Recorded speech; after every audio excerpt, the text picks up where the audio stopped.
எடப்பாடி பழனிசாமி வந்திருக்காரு. 10 முறை தோந்த பழனிசாமிக்கு ஓட்டு போடலாமா? நான் கேட்கிறேன். ஒரு தடவை ஜெயிச்சாரா? இன்னைக்கு வரைக்கும் அவர் பேர் கேஸ் இருக்குதா? பவானி சாகர் 2000 கோடிக்கு ஃபேக்டரி, அட்டை ஃபேக்டரி. இங்க சிங்கம்பேட்டைக்கு பக்கத்தில் இருக்கிற அந்தியூர் வந்து அம்மாப்பேட்டை போற வழியில 3000 கோடிக்கு அங்க சேகோ ஃபேக்டரி. எத்தனை? நான் கேட்கிறேன். 5000 கோடி இங்கே. 50 லட்சம் கோடி சம்பாதிச்சு உங்களுக்கு ஆசை தீரல. புரட்சி தலைவர் அம்மாவுக்கு பிறகு நான் முதலமைச்சராக இருக்கணும், ஏமாந்து விட்டுட்டேன். ராத்திரி வரைக்கும் நான் தான், காத்தால தான் மாறி போச்சு. ஏன்னா பொட்டி அந்த ஆளு கையில் இருந்து என்கிட்ட பொட்டி இல்லை. ஆனா நான் பார்த்தேன் காலையில் இந்த அம்மா சசிகலா என்கிட்ட கேட்டாங்க, சரி பரவாயில்ல யாரோ தந்துட்டு போலாங்க, கட்சி உடையாரு பார்த்துக்கலாம். நாங்கள் விசில் மட்டும், விசில் ஒரு நிமிஷம் விசில் அடிக்க வேண்டாம் ப்ளீஸ். ஏன்னா அந்த அம்மா விசில் அடிக்காது கண்ணு. அந்த அம்மா சொன்னாங்க, சரி நீங்க என்ன சொல்றீங்க இப்போ செங்கோட்டையன் அப்படின்னாங்க. இல்லை பரவாயில்லம்மா கட்சி உடையாரு பார்த்துக்கலாமா அப்படின்னு. காத்தால இந்த அம்மாளுக்கு கன்விஷன் கொடுத்தாச்சு. இந்த அம்மா கூப்பிடுறாங்க, நீங்க தான் முதலமைச்சர் வேட்பாளராக செங்கோட்டையிலும் சொல்லிட்டாரு. கவலையிலும் தோலை தட்டி இப்படி பிடிச்சாங்க. திடீர்னு பார்த்தா மலைப்பாம்பு மாதிரி வந்து திடீர்னு ஒருத்தர் விழுந்தார், அப்படியே நீந்திட்டு வந்தார் பாருங்க. நானே எந்திரிச்சிரு சேர்ல இருந்துட்டு, எங்கடா மலைப்பாம்பு எங்க இங்க வந்துருச்சாடு, எங்க அந்த ரிசார்ட்ல மலைப்பாம்பு இருக்கு மாதிரி கடலோர அது எங்க வந்துருச்சாடு இருக்குன்னு நினைச்சேன். காலை பிடிச்சி கெஞ்சிட்டு, இவள் யார் என்னை கொண்டு வருவதற்கு, இவள் யார் எனக்கு முதலமைச்சர் ஆக்குவதற்கு, எனக்கு தனி தகுதி இருக்கிறார். இப்படி எவனே சொல்லுவானா? அதுக்கு மேல ஒண்ணு, 18 பேர் ஓட்டு போட்ட டிடிவியை கழட்டி விட்டாரு, அவரை நீக்கிட்டாரு. 11 பேர் ஓட்டு போட்டா ஓபிஎஸ்சி கழட்டி விட்டாரு. இவரை காப்பாத்தின பிஜேபிக்கு திருநெல்வேலி அல்வா கொடுத்துட்டாரு 24. அதுக்கு பிறகு என்ன பண்ணாருன்னா, இங்க பிரேமலதா விஜயகாந்த் ராஜ்யசபா கொடுக்கிறார், அவிலுக்கு காலி பண்ணிட்டார். ஆனா என்ன பாவம் பண்ண அண்ணாமலை, இந்த அண்ணாமலை எங்கன்னா ஐபிஎஸ் ஆபீசர் பிஜேபி இருக்காரு, அவர் நீக்கினா தான் நான் வருவேங்கிறான். என்னையா உலகம்? எவனுமே தமிழ்நாட்டில் இருக்கக்கூடாது. இவர் கொள்ளையடிக்கிறதுக்கு 50 லட்சம் கோடி கொள்ளையடிச்சிட்டு பார்த்தா ஒன்னு 50 லட்சம் கோடி வேணுங்கிறார். இந்த கருப்பை மட்டும் மீண்டும் ஜெயிச்சா என்ன, இந்த நாடே அழிஞ்சு போயிடும்.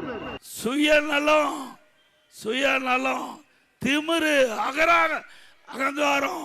இதுக்கு எனக்கு பக்கத்துல பல கோடி ரூபாய்க்கு எங்க மில் இருக்குதான். எங்க சம்மந்தி ஃபேக்டரியா, அவர் எங்காச்சும் சண்டை பண்ணி விட்டுறாத. இந்த மரியாதை கொடுத்தெல்லாம் பிரயோஜனம் இல்லை.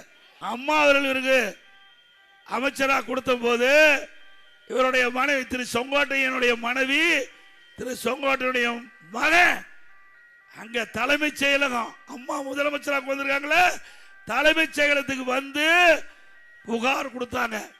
அது கேவலமான புகார். செங்கோட்டையனுடைய மனைவி அவர்களும் அவருடைய மகனும் போய் அம்மா கிட்ட பேசினாங்க.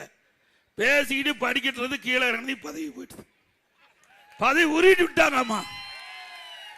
அம்மாவுக்கு விசுவாசமானவனா? அம்மாவுக்கு விசுவாசமா இருந்தா பதவி எடுப்பாங்களா? அது என்ன புகாருன்னு நீங்களே தெரிஞ்சுக்க. இவர் எப்போ ஏற்பட்ட ஆள் உங்களுக்கு தெரியும், தெரியுமில்ல? அதை நான் சொல்லக்கூடாது, ஏன்னா என்னுடைய பதவிக்கு அது சரியா இருக்காது. ஆக அந்த புகார் கொடுத்த உடனே அம்மா உடனடியா நீக்கிட்டாங்க. பிறகு என்னை அழைச்சி சொன்னாங்க, இப்படிப்பட்ட ஆளு கட்சியில வச்சிருக்கதே தப்பா போச்சு.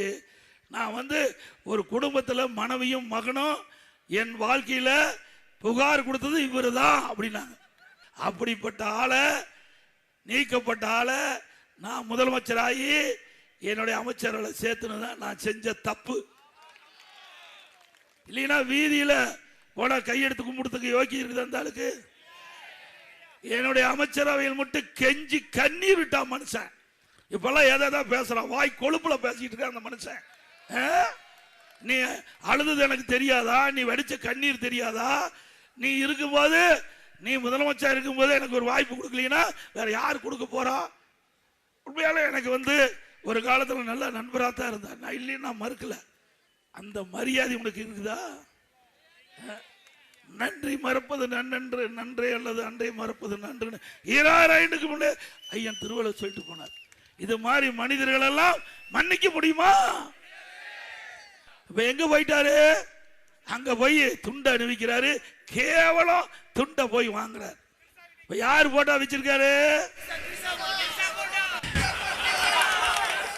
அதிலெல்லாம் கை தேர்ந்தவர்.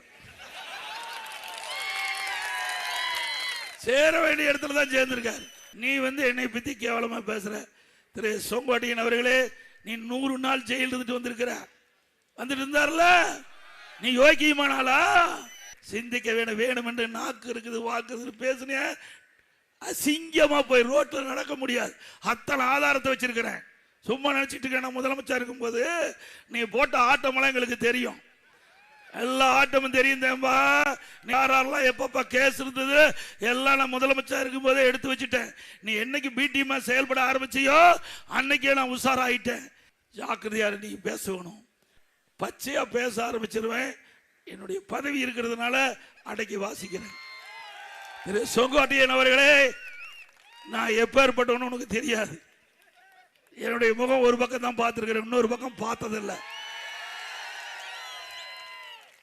எதுக்கும் துணிஞ்சுவேன். நல்லா ஞாபகம் வச்சுக்க. திரு செங்கோட்டையன் அவர்களே, நான் வடக்க தேவை. உனக்கு வயதுக்கு தகுந்த மாதிரி பேச்சு தேவை. என்னால விசில் அடிக்கிறது போனா அப்படித்தான் பேச்சு வரும். ஆமா, பணம் பிடிக்க ஆத்துல விட்டுட்டாங்கிறாங்க. அவ்வளவு பணம் மிஞ்சி போய் கிடக்குது. ஆனா ஒருத்தருக்கு ஒரு பைசா தர மாட்டார். ஒரு டீ கொடுப்பார். எல்லாம் போனா டீ கொடுப்பார். அது ஆளை போல டீ கொடுப்பார். நல்ல வெள்ளை சட்டை போட்டு பணக்காரன் இருந்தா அதுக்கு ஒரு டீ, அதுக்கு ஒரு அதுக்கு ஒரு டீ கொடுப்பாரு. இவரை பத்தி தெரியும். இது செங்கோட்டையன் அவர்களே, உங்க தொகுதியில் நீ ஜெயிக்க முடியான்னு பாரு. செங்கோட்டையா, விளையாட்டு நினைக்காத. உனக்கெல்லாம் மரியாதை கொடுத்து பிரயோஜனமே இல்லை. மரியாதை கொடுக்க வேணுமா? மரியாதை கொடுக்க தகுந்தாளா? என்னைக்கு சிறுமியா பேச ஆரம்பிச்சியோ அன்னைக்கு அப்படி செல்வாக்கு இழந்துட்ட. தனிப்பட்ட முறையில் பேசுனா நிறைய இருக்குதுங்க. டிவியில போட்டு விட்டுருவேன். கோபியில நடமாட முடியாது. இந்த வீதியில, கோபி வீதியில அத்தனை பேர் காரி துப்பிடுவாங்க. ஞாபகம் வச்சுக்க. விளையாட்டா என்னை நினைச்சிடாத. என்னைக்கு வீக்கில் சேனை எடை போட்டுறாத. நான் முதலமைச்சர் இருக்கும் போது யாரெல்லாம் என்னென்ன பண்ணீங்கன்னா எல்லாமே அப்பவே வச்சிருக்கிறேன். அதுக்கு மிந்தி நீ என்னென்னலாம் ஆட்டம் போட்டேன்னு அத்தனையும் எல்லாமே இருக்குது. திரு செங்கோட்டையன் அவர்களே, ஜாக்கிரதையா பேசுங்க. அரசியல் நீதியா சந்திங்க. நாங்க பதில் சொல்ல தயார். உடனுக்குடன் செய்திகளை தெரிந்து கொள்ள சன் நியூஸ் பெல் ஐகானை கிளிக் பண்ணுங்க.